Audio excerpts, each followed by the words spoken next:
ইসকনের একমাত্র উদ্দেশ্য হচ্ছে মানুষকে তার প্রকৃত পরিচয়টা জানিয়ে দেওয়া। এই দেহকে কেন্দ্র করে আমাদের যে পরিচয় সেটা আমাদের প্রকৃত পরিচয় নয়।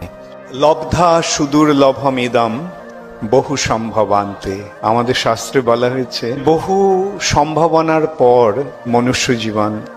মনুষ্য জীবন প্রথমত অনিত্য, এবং প্রথম কথা হচ্ছে এটা দুর্লভ, এবং এই জন্মটা যে কখন, এই জীবনটা যে কখন শেষ হয়ে যাবে তারও কোনো নিশ্চয়তা নেই। তাই ধীর যারা প্রকৃত তত্ত্বজ্ঞান লাভ করেছেন তারা এই জীবন ছাড়া ব্রহ্ম জিজ্ঞাসা সম্ভব নয়।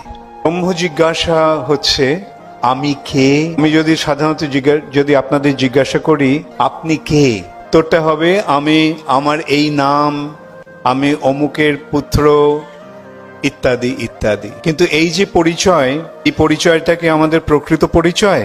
এই দেহকে কেন্দ্র করে আমাদের যে পরিচয় সেটা আমাদের প্রকৃত পরিচয় নয়। আমাদের প্রকৃত পরিচয় আমাদের চিন্ময় স্বরূপ, আমি যে আত্মা তাকে জানা। দেহটা জড়, সমস্ত জড় হচ্ছে অচেতন।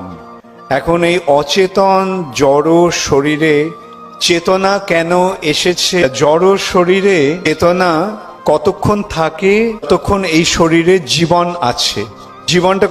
জীবনটা শেষ হয়ে যায় তখন তাকে আমরা কি বলি? মৃত্যু। অর্থাৎ যখন মৃত্যু হয় তখন এই শরীরে চেতনা থাকে।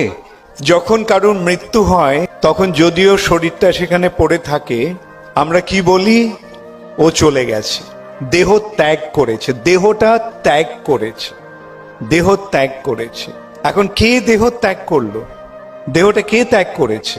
তাহলে আমরা দেখতে পাচ্ছি যে যার উপস্থিতির ফলে শরীরে জীবন থাকে বা চেতনা থাকে সে হচ্ছে প্রকৃত আমি। সে যখন চলে যায় তখন শরীরে আর জীবন থাকে না, শরীরে আর চেতনা থাকে না। আমাদের প্রকৃত স্বরূপে আমরা কে?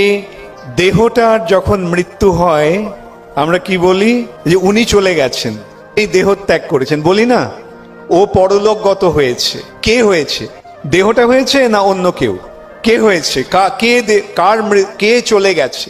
আর চলে যাওয়ার ফলে দেহটার মৃত্যু হয়েছে। এখন আমি যদি বলি যে আত্মার উপস্থিতির ফলে দেহে জীবন থাকে, আত্মা যখন দেহ থেকে চলে যায় তখন দেহের মৃত্যু হয়।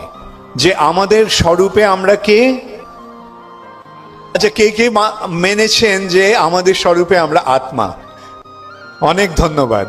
দেখুন, এই সরল সত্যটাকে তুলে ধরার জন্যই আমাদের সমস্ত